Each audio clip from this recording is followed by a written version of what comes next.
મફતનું ધન ખાવાવાળાને એનું ખરાબ ફળ કેવી રીતે ભોગવવું પડે છે? આવા લોકોને ભગવાન દુઃખ શા માટે આપતા હશે? કહેવાય છે કે મફતનું ધન ક્યારેય નથી ફળતું. મિત્રો, એક કહેવત છે કે પાણીના પૈસા પાણીમાં જતા રહે છે. જે ધન કમાવામાં વ્યક્તિની સ્વયંની મહેનત ન લાગી હોય એવું ધન મનુષ્યને ક્યારેય સુખ નથી આપતું. આખરે મફતના પૈસા શા માટે નથી ફળતા? આવો આ માર્મિક કહાની દ્વારા સમજવાની કોશિશ કરીએ. દર્શક મિત્રો, એક દેશમાં એક રાજા રહેતો હતો. રાજા પોતાની પ્રજાના સુખ દુઃખને લઈને ખૂબ ગંભીર રહેતો હતો. આ રાજાએ એક દિવસ એવું વાંચ્યું કે જે મનુષ્ય વિપત્તિ આવતા પહેલા જ એનો ઉપાય કરી લે છે એવો મનુષ્ય હંમેશા સુખેથી રહે છે, અને જે મનુષ્ય હાથ પર હાથ રાખીને બેસી રહે છે એવા મનુષ્યો વિપત્તિ આવવા પર પોતાનો બચાવ નથી કરી શકતા અને મોતને ભેટે છે. બુદ્ધિમાન વ્યક્તિ હંમેશા આવનારી ઘટનાઓ વિશે પહેલાથી જ વિચાર કરીને સાવધાન રહે છે. એના જીવનમાં ક્યારેય પસ્તાવાનો અવસર નથી આવતો. બીજી વાત કે જે વ્યક્તિ ખુશી અથવા દુઃખના સમયે ધૈર્ય રાખીને વિચાર કરે છે એવા વ્યક્તિના જીવનમાં પણ ક્યારેય પસ્તાવાનો અવસર નથી આવતો. પરંતુ ઘણા બધા લોકોને ભય અને ખુશીના સમયે કંઈ સમજાતું નથી અને એ સમયે વ્યક્તિ પોતાનું ધૈર્ય ખોઈ બેસે છે. પરંતુ કહેવાય છે ને કે જે પુરુષ ક્રોધ અને હર્ષના ઉઠેલા વેગને જ્ઞાનપૂર્વક રોકી લે છે અને વિપત્તિ આવવા પર જે વ્યક્તિ ગભરાતો નથી એવા વ્યક્તિઓ ખૂબ સુખેથી રહે છે. આ રાજાએ વિચાર્યું કે કદાચ હું વિદ્વાનોના માધ્યમથી ભવિષ્યમાં ઘટવાવાળી ઘટનાઓ વિશે પહેલાથી જ જાણી લઉં તો એનાથી બચવાનો ઉપાય હું પહેલા જ કરીને રાખી લઈશ, અને આવું કરવાથી મને ખૂબ લાભ થશે. કેમ કે આવું કરવાથી ન તો એની પ્રજાનું ધન બરબાદ થશે કે ન કોઈ જાનહાનિ થશે.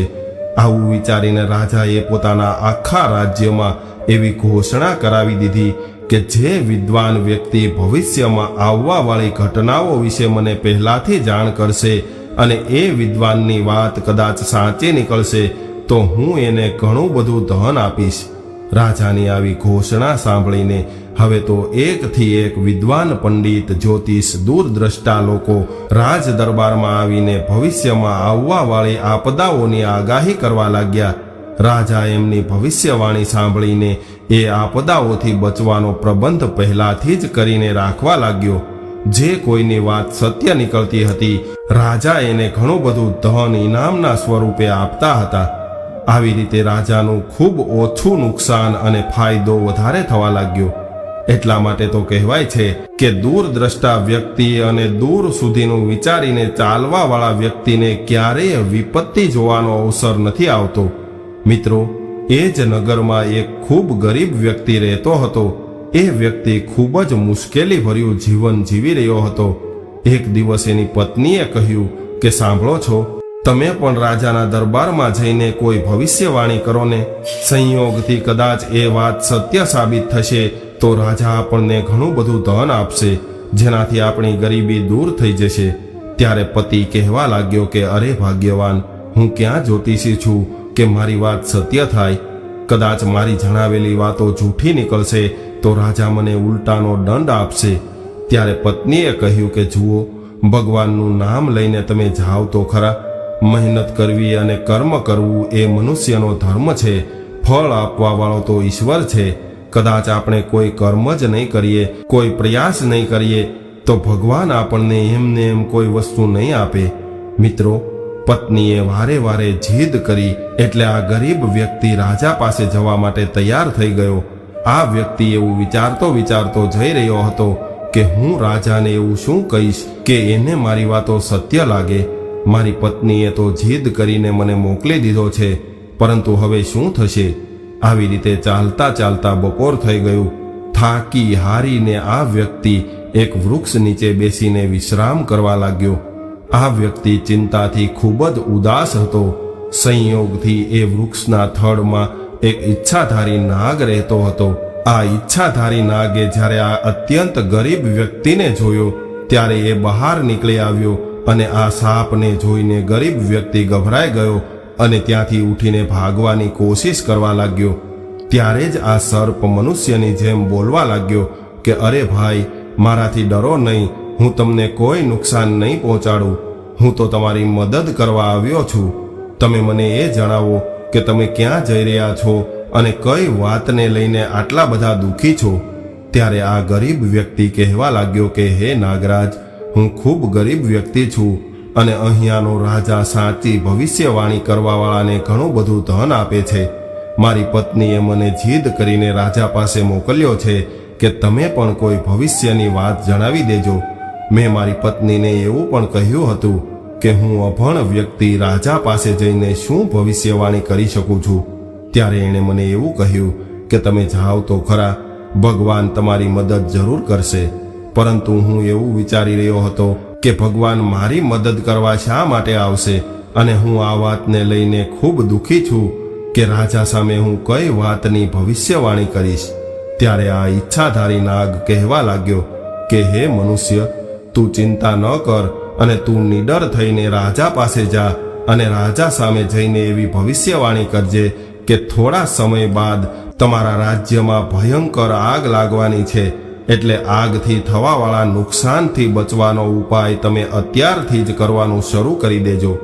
નાગની વાત સાંભળીને આ વ્યક્તિ રાજા પાસે ગયો અને નાગરાજે જેવું કહ્યું હતું એવી જ ભવિષ્યવાણી આ વ્યક્તિ રાજા સામે સંભળાવવા લાગ્યો.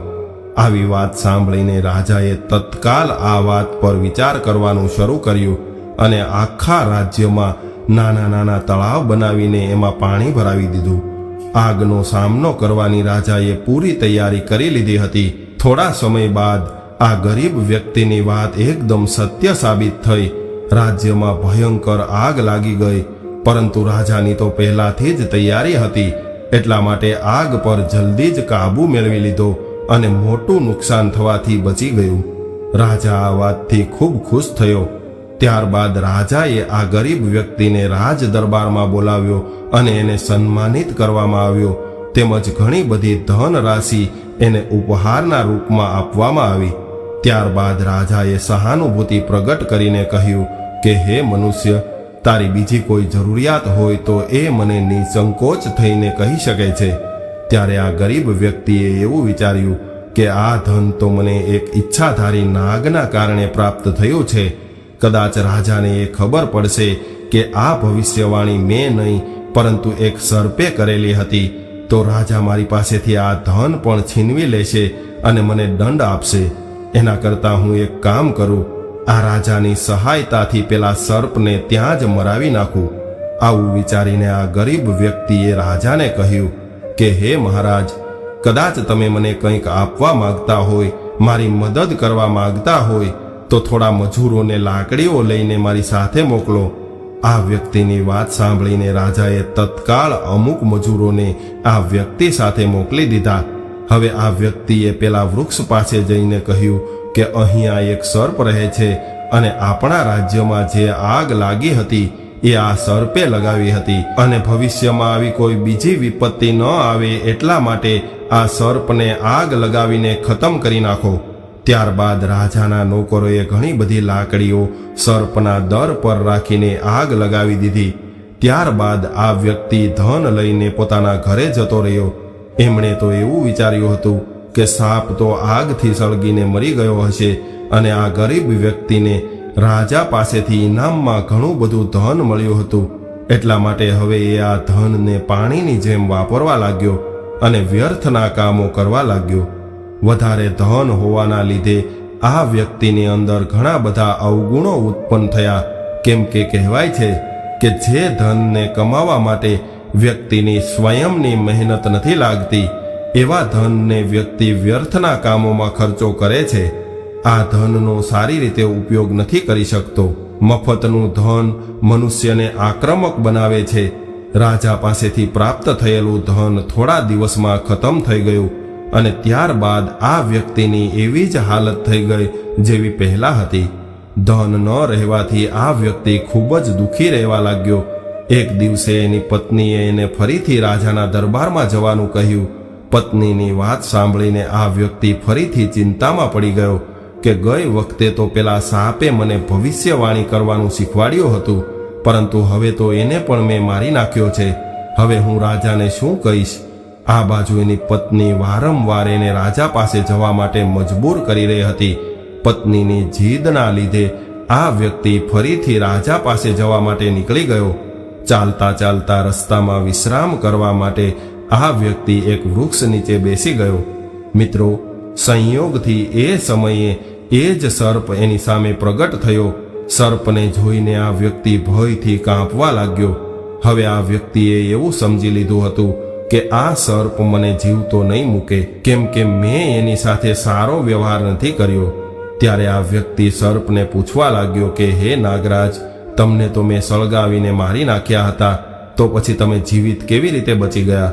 ત્યારે નાગરાજ કહેવા લાગ્યા કે ભાઈ, જ્યારે તે આગ લગાવી હતી એ સમયે હું મારા દરમાં હતો, પરંતુ દરની અંદર મારા સુધી આગ ન પહોંચી શકી, એટલા માટે હું બચી ગયો હતો. ત્યારબાદ આ ગરીબ વ્યક્તિ હાથ જોડીને નાગરાજ પાસે ક્ષમા માંગવા લાગ્યો. એટલે નાગરાજ કહેવા લાગ્યા કે ભાઈ, તું ગભરાતો નહીં, હું તને મારીશ નહીં. આજે પણ હું તારું ભલું કરવા માટે જ તારી પાસે આવ્યો છું. તું રાજાના દરબારમાં જઈ રહ્યો છો, એટલે આ વખતે તું રાજાને એવું કહેજે કે રાજા સાહેબ, આ વર્ષે વધારે વરસાદ થવાના કારણે રાજ્યમાં પૂરની સ્થિતિ આવી શકે છે. નાગરાજની વાત સાંભળીને આ વ્યક્તિ તરત જ રાજ દરબારમાં પહોંચી ગયો અને રાજાને કહ્યું કે હે મહારાજ, આ વર્ષે ભયંકર પૂર આવવાનું છે, એટલા માટે પૂરથી બચવાની વ્યવસ્થા તમે કરી લેજો. દર્શક મિત્રો, રાજાએ પૂરની વાત સાંભળીને તરત જ આખા રાજ્યમાં એવી ઘોષણા કરાવી દીધી કે આ વર્ષે આપણા રાજ્યમાં પૂર આવવાનું છે. ઘોષણા સાંભળીને રાજ્યના તમામ લોકોએ પૂરથી બચવાની વ્યવસ્થા કરી લીધી હતી. ત્યારબાદ રાજાએ ઘણી બધી નદીઓનું નિર્માણ કરાવી દીધું, જેનાથી પૂરનું પાણી નદીઓમાં થઈને પસાર થઈ જાય. ઊંચા ઊંચા બાંધ બનાવી દીધા અને આ બાજુ જ્યારે પૂર આવ્યું ત્યારે રાજાએ તો પહેલાથી જ પૂરથી બચવાનો ઉપાય કરેલો હતો, એટલે એના રાજ્યમાં કોઈ પણ પ્રકારનું કોઈ નુકસાન ન થયું. રાજાને હવે આ વ્યક્તિ પર ખૂબ વિશ્વાસ થઈ ગયો હતો અને ત્યારબાદ રાજાએ ફરીથી આ વ્યક્તિનું ભર્યા દરબારમાં સન્માન કર્યું અને ઘણું બધું ધન ભેટમાં આપ્યું અને પૂછ્યું કે ભાઈ, હું હવે તમારી શું સેવા કરી શકું છું? તમે મને નિસંકોચ થઈને જણાવો. ત્યારે આ વ્યક્તિએ વિચાર્યું કે રાજાએ તો મારું આ સન્માન તો કરી દીધું, પરંતુ જ્યારે એને એ ખબર પડશે કે આ ભવિષ્યવાણી મારી નહોતી પરંતુ પેલા સર્પની હતી, તો મને ખૂબ દંડ આપશે અને કદાચ એ સર્પને મારવામાં નહીં આવે તો મારો આ ભેદ ક્યારેક ને ક્યારેક તો ખુલી જશે. ત્યારે આ વ્યક્તિએ રાજાને આગ્રહ કર્યો કે હે મહારાજ, તમે તમારા નોકરોને ગરમ તેલ લઈને મારી સાથે મોકલો. ત્યારે રાજાએ તરત જ મજૂરોને આદેશ આપ્યો અને એક મોટા તપેલામાં તેલ ગરમ કરવામાં આવ્યું અને આ ગરમ કરેલું તેલ પેલા સર્પના દરમાં રેડી દીધું. હવે આ વ્યક્તિએ એવું વિચારી લીધું કે ગરમ તેલના લીધે સર્પ તો મરી ગયો હશે, એટલે આ વ્યક્તિ રાજા પાસેથી પ્રાપ્ત થયેલું ધન લઈને પોતાના ઘરે જતો રહ્યો. થોડા દિવસોમાં જ આ વ્યક્તિએ રાજા પાસેથી મળેલું બધું જ ધન ઉડાવી દીધું. ત્રીજી વાર આ વ્યક્તિની ફરીથી એવી જ હાલત થઈ ત્યારે એની પત્નીએ એને ફરીથી રાજા પાસે જવાનું કહ્યું. આ વખતે આ વ્યક્તિને ફરી ચિંતા થવા લાગી કે હું રાજાને શું કહીશ. પહેલાની જેમ જ આ વ્યક્તિ ફરી એક વૃક્ષ નીચે વિશ્રામ કરવા બેસી ગયો. ત્યારે અચાનક ફરી એ જ સર્પ પ્રગટ થયો અને આ વ્યક્તિ એ જ સર્પને પોતાની સામે ઊભેલો જોઈને સમજી ગયો કે મેં 2 વખત આ સર્પ સાથે વિશ્વાસઘાત કર્યો છે, એટલે હવે આ સર્પ મને જીવતો નહીં છોડે. ત્યારે આ વ્યક્તિ ઊભો થઈને ભાગવા લાગ્યો. એ જ સમયે સર્પે એને કહ્યું કે ભાઈ, મારાથી ડરીને ભાગીશ નહીં, હું તને નહીં મારું, હું તારી મદદ કરવા માટે આવ્યો છું.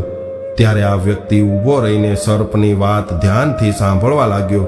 ત્યારે નાગરાજે વિચાર્યું કે આવો વિશ્વાસઘાતી વ્યક્તિ પૃથ્વી પર બોજ કહેવાય છે અને આવો વ્યક્તિ જીવિત રહેશે તો આખા સમાજને વિપત્તિમાં નાખવા જેવું ગણાશે.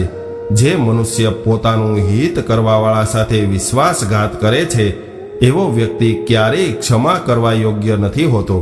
કહેવાય છે કે કૃતજ્ઞ મનુષ્ય તેમજ દુષ્ટ લોકો પર રહેમ કરવાવાળો વ્યક્તિ એક દિવસ એના જ હાથે મોતને ભેટે છે. હવે નાગરાજે આ વ્યક્તિને સબક શીખવાડવાનું વિચારી લીધું હતું અને એણે એવું વિચાર્યું હતું કે હું આને રાજા પાસે દંડ અપાવીશ. આવું નક્કી કરીને સર્પે કહ્યું કે જુઓ ભાઈ, આ વખતે તમે રાજા પાસે જઈને એવી ભવિષ્યવાણી કરજો કે હે મહારાજ, આ વખતે તમારા રાજ્ય પર ખૂબ મોટું સંકટ આવવાનું છે. બીજા દેશનો રાજા પોતાની ભારે સેના સાથે તમારા રાજ્ય પર ચડાઈ કરવાનો છે અને તમારું રાજ્ય તમારા હાથમાંથી છીનવી લેશે.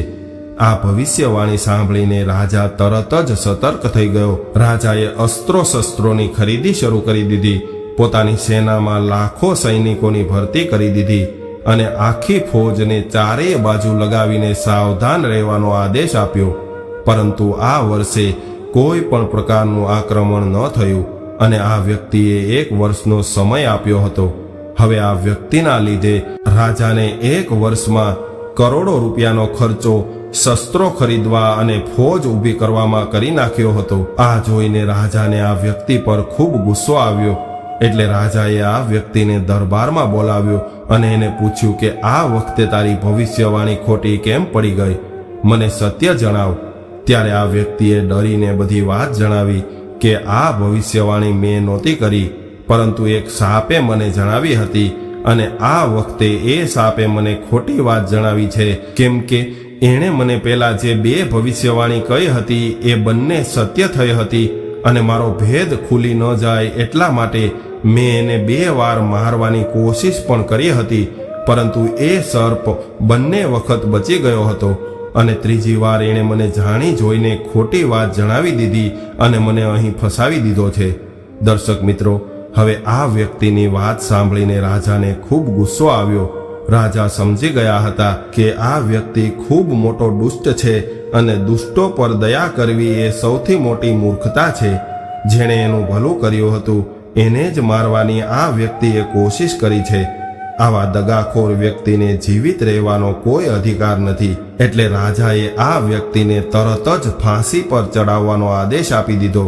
દર્શક મિત્રો, કહેવાય છે કે જે લોકોએ દુષ્ટો પર રહેમ કર્યો છે એવા લોકોનું પતન નિશ્ચિત થયું છે. મિત્રો, આ કહાની તમને કેવી લાગી કોમેન્ટમાં જરૂર જણાવજો અને પસંદ આવી હોય તો વિડીયોને લાઈક, શેર અને નવા હોય તો ચેનલને સબસ્ક્રાઇબ જરૂરથી કરજો. હર હર મહાદેવ.